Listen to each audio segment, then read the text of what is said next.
Welcome to Beyond the To-Do List, a podcast about productivity. I'm your host, Eric Fisher, and this is a special Shortcast edition. A Shortcast is a condensed episode brought to you in partnership with Blinkist, the app that delivers key insights from top nonfiction books and podcasts in just 15 minutes. With Blinkist, you can explore more episodes like this one, covering topics like productivity, mindfulness, leadership, personal growth. And after listening to this episode, click the link in the show notes or go to Blinkist.com and start a free trial, and then search for Beyond the To-Do List to find the over 70 plus episodes of Beyond the To-Do List that are in there as shortcasts. You're gonna love them, just like this episode.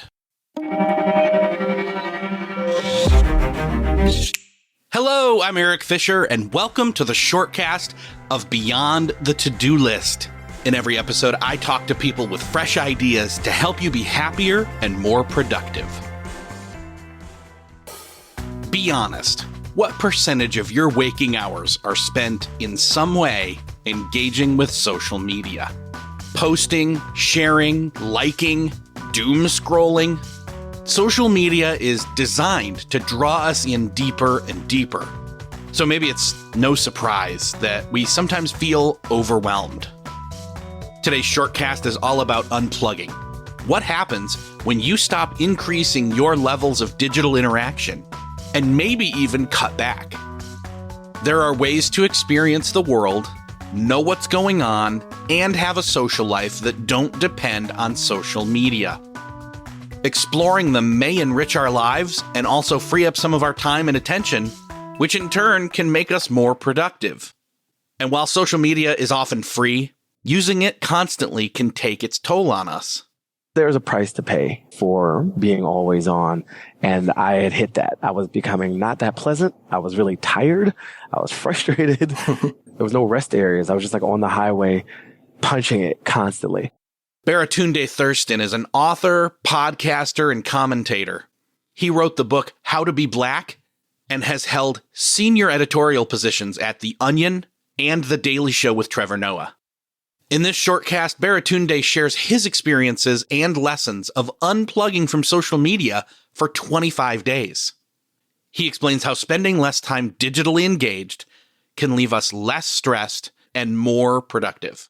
We discuss how social media has turned us all into amateur content makers with all the pressures of deadlines and audience metrics to boot. We start by discussing how visiting neighborhoods of New York without a phone enabled him to have a deeper and more valuable experience of the real world. And it all started with an idea of two friends of his. He and his wife, Anand and Priya, they both live in Brooklyn now, and they wanted a way to creatively and sort of intensely explore New York. New York's a really big city, and it's got a lot of little towns in it, not just the boroughs, but the neighborhoods within. And so they set about every 6 to 8 weeks exploring one neighborhood at a time. And they do it in groups, small groups, 4 to 10 people.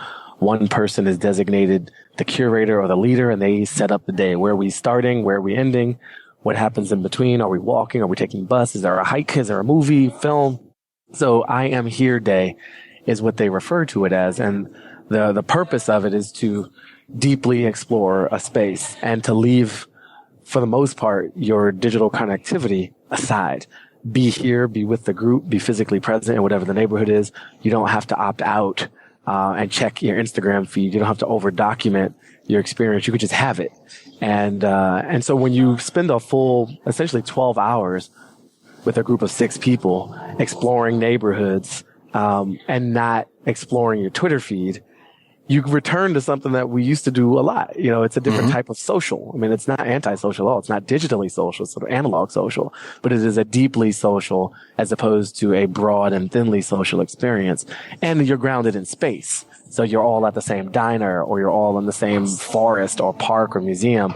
And there's something really beautiful about being with a group of people who are all seeing the same thing, all eating the same thing, all hearing the same thing.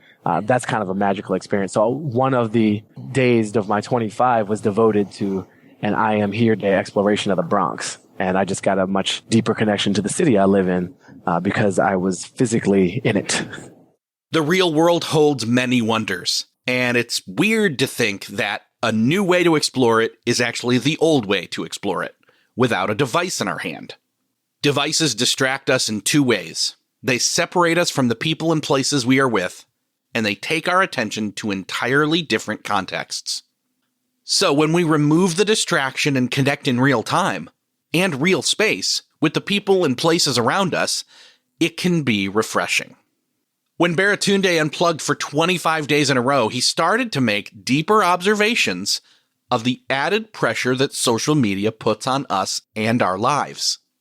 It's almost as if social media has given every single one of us a part-time media job, whether we want it or not.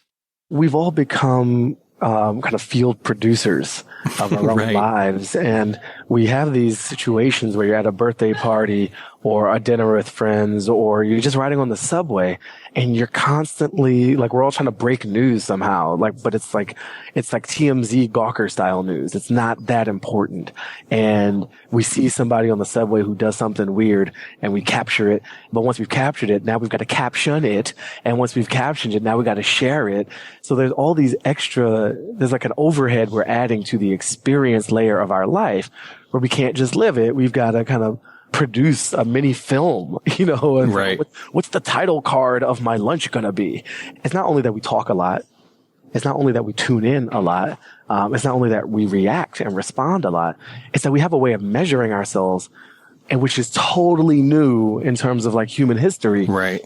The quantification of impact, how many likes, how many hearts, how many loves, how many upvotes, what's the traffic on this image on my Facebook page versus the other? What's the virality, of my photo sharing from my weekend at the zoo?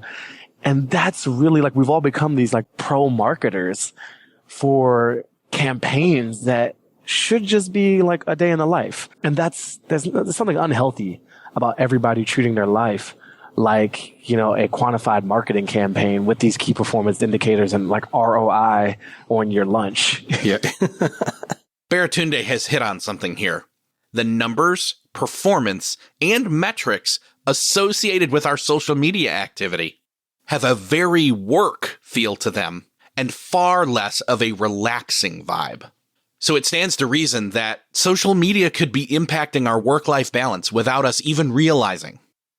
How can we expect to be more productive when a lot of our productive work energy is, subconsciously, being used up in what is supposed to be our leisure time?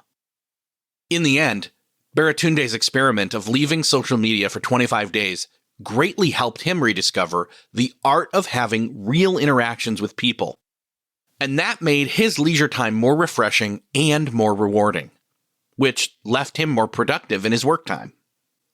But he discovered another problem. Once you're on social media, it's very hard to get off it.